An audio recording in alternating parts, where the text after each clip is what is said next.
Sister Chastity Miller, would you stand up? Amen.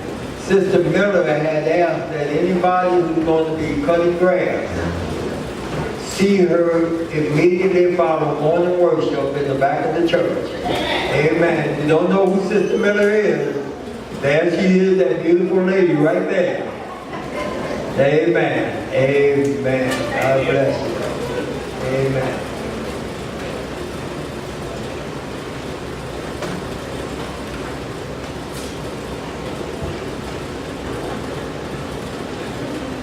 I don't want to preach long today. I know Catholic ministers say that all the time.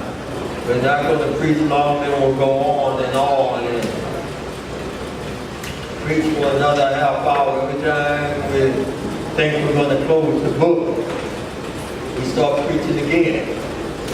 See, oftentimes as ministers of this gospel and preachers of this gospel, as ministers when we preach, we sometimes, most times, overcome by the Holy Ghost. The Bible tells us that on the Lord's day,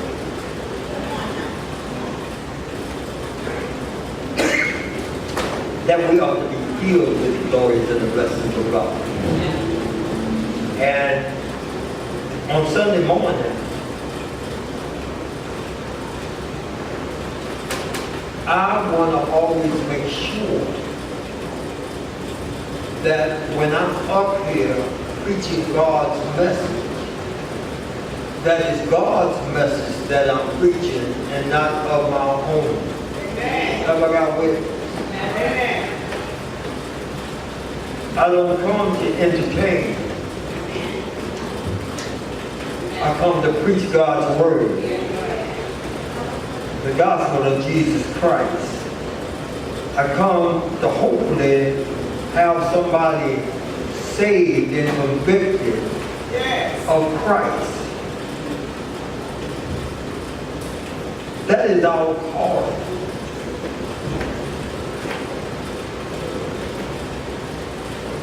So today I want to preach using as a subject from which to preach for the next 10 minutes or so. Try to get y'all here. Using as the title for this service, I believe God. Amen. Amen. I believe God. How many of you believe God? Amen. Amen. Amen. That's all right. You know, some people say they believe, but they only believe as far as their eyes allow them to believe. Some people use their senses. I believe only if. I believe only when this happens.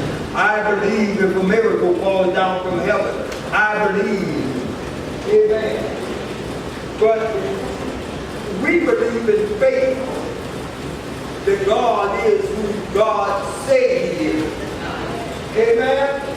We believe that God is the great I am of our lives. He is all that we want Him to be, and then even more.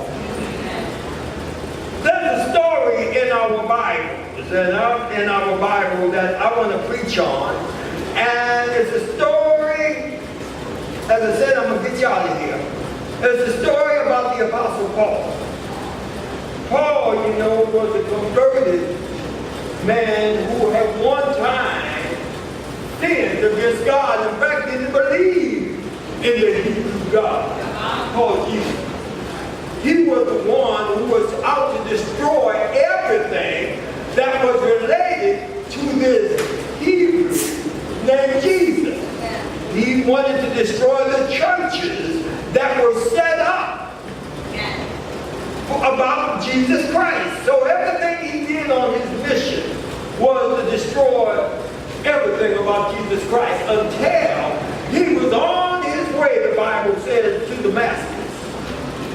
And there to destroy all that was about Jesus and the people who was following this Jesus Christ. And on his praying. The Bible says the light shone down from the heaven and stopped him on his mission, stopped him in the middle of the road, and the light and he fell off his horse, and the Bible says that as he looked into the light, he heard a voice coming out that light that says, Saul, Saul, why are you crucifying me? And he said, who are you, Lord? He said, I'm Jesus. And then the Bible says that at that time, Saul got back up on his horse, and the Lord Jesus had a mission for him to do. And from that time on, the Bible says that Saul was converted. And as his new conversion took place, even his name was changed. See, God changes us. He changes Saul in the cross. Are you praying with me? See, other people, when we don't change in some type of way, other people want to hold us to our past. Are you praying with me? Amen. They want to hold you to how you used to be. Before you got saved, before you were converted, they remember you when you was out there on the street. They remember you when you were in drugs and alcohol. They remember you when you was a womanizer. They remember you when you was an adulterer. But they don't want to talk about you now being a child of God. Amen. All right, I'm right about it. Because you know, some people are not ready for you to be converted yet. Some people want you to be just as you was 10 years ago, 5 years ago, or even on yesterday. But when you tell them that you are now a child of God, they don't want to believe it, or they don't want nothing to do with you anymore. Some people will even tell you, oh, he or she, or they're just going through a phase. They went to that church up on that hill, and somebody got happy, and all of a sudden they think they are changed and they're saved. Amen, somebody. I went to that church up on that hill, and I was changed, and now I'm saved. Amen with me. Amen. We have a mission in Paul, who was changed from Saul, is now Paul. He was on a mission. Now to save all of the churches and to convert people unto Jesus Christ. That was his mission, to convert people. And he was preaching the gospel of Jesus Christ. And while I got a few minutes left. And while he was preaching this gospel, Paul was arrested. He was thrown in jail. Why? Because he was defying the Roman authority. He was defying Caesar, talking about this new king of the world. And a man by the name of Jesus Christ, the Son of God. Are y'all praying with me now? Hallelujah, somebody. See, and when Paul started talking about it, the Bible says that the Roman authorities got a hold of it, and they wanted to bring Paul into the court, and they wanted to bring him into Rome so they can crucify Paul just as Jesus was crucified. And so what they did, they had to put Paul on a ship of prisoners to get him to Rome. Are y'all praying with me? Come on now, I'm just trying to paint the picture. So they put Paul on the ship. Paul was going to Rome to meet with Caesar, who Caesar would declare that either Paul would live or he would die. And if Paul continued to preach this gospel of Jesus Christ, Paul would surely die. He would be a martyr for the cause. But they was on this ship. It was a ship of prisoners. Those people that were convicted, they were on their way to Rome. And when they got on that ship, now I'm going to paint the picture, a lot happened before they got on. They were sailing, and remember now, the people who owned the ship, they were sailors. They knew about ships, they knew where the road runners were, and they knew the front point of the ship to the back of the ship. I don't know anything about the ship. All I know, I don't want to fall and sing. But they knew. So when Paul got on this ship of other prisoners, Paul perhaps were lots of James. He did make some friends among the guards on the ship. But they were watching Paul all the time because they knew that Paul was a leader among his people, a leader of those who was talking about Christ and about Jesus Christ. So they continued to watch Paul. But one time, as they sailed out from an island, the Bible says, I got a few minutes left. The Bible says, as they left port on this island, it was a bright and sunny day. And this is what I want to read to you.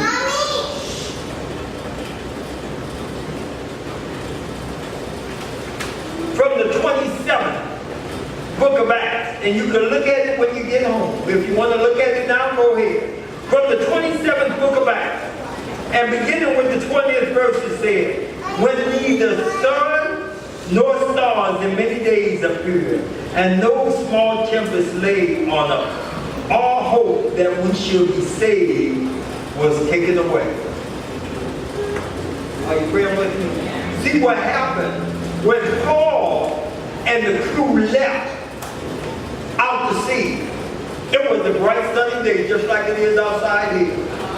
The sun was at its highest meridian. There was a small wind that came in from the south that helped the ship get out there. And everything was going well. But Paul had a warning for all of them before then. Paul had told the captain and all the guards on the ship that this isn't a good day of sailing, because Paul had a dream the night before. Are you praying with me? He knew there was trouble ahead. And he tried to warn all of those who was in charge of the ship that trouble was ahead. Have you ever heard somebody give you a warning and you didn't heed it? I remember when I was a little boy, when I was a teenager, my mom and dad would give me a warning. They said, boy, don't, if you go to that party, I'm afraid something's going to happen. If you go out tonight, something's going to happen. And I said, oh, mom, dad, I'm going out. I'm going out. It's Friday night, it's Saturday night. Everybody else is out there. Brucey's out there. I'm going out. And I went out and sure enough something happened. And I come running home with my tail between my legs. And mom and dad said, I told you, boy. You're hard-headed, you won't listen. But Paul was telling the captains of this ship that there was trouble ahead on this bright sunny day. Nobody wanted to believe him. But then all of a sudden, when they got out near the sea, they tried to stay near the coastline, a wind came up and started floating them further and further out to the sea. And then all of a sudden, a strong northeastern wind came in. And then the wind got stronger. Dark clouds started bellowing. Lightning started flashing. The wind got stronger. And all of a sudden, they found themselves in a typhoon-like area. And the wind was beating up the ship.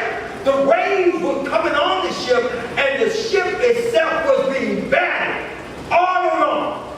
And while the ship was being battered, those who were in charge of the ship didn't know what to do. They started letting down their lifeboats because they were going to jump off the ship and try to save themselves. When that didn't work, they said, first, let's do this. Let's throw everything aboard. Let's throw everything off the ship. Amen. They started throwing the tackle and everything that was on the ship. And see, sometimes when we're in trouble, that's not altogether a bad idea. Sometimes we have to throw things over for us to move forward. Are you praying with me? Sometimes we have to throw things away so that we ourselves might be saved for ourselves. Are you praying with me? In other words, sometimes in our lives when we want to move forward, we sometimes can hang around the people we used to hang around with. Huh? Am I right about it? Amen. If you got some friends out there and people in your family that are leading you astray, making you do things you ought not to do, and knowing that they're going to get you back into a bad situation that you're trying to run from, it's time to throw them overboard and say, I got to get rid of you now. You got to move forward. You can no longer hang on to anything that might cause you not only to die, but might hold you back. Amen, somebody. Amen. See, everybody who tells you they're your friends, they're not your friends. Some people are friends. They're drinking buddies. You know, we got those friends. You only see them when somebody's drinking. Or when you get drunk. We got those type. I got those type of friends. Baby, you ready? Yeah, we got those friends. They drink with you. They want everything when the drinks is flowing, everything is happy.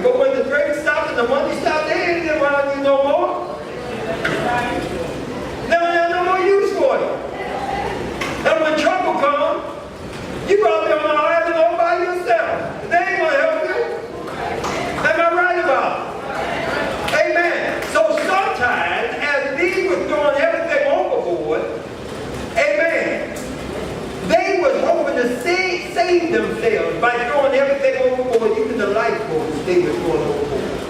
And while they were doing all this, the ship itself was being beat up.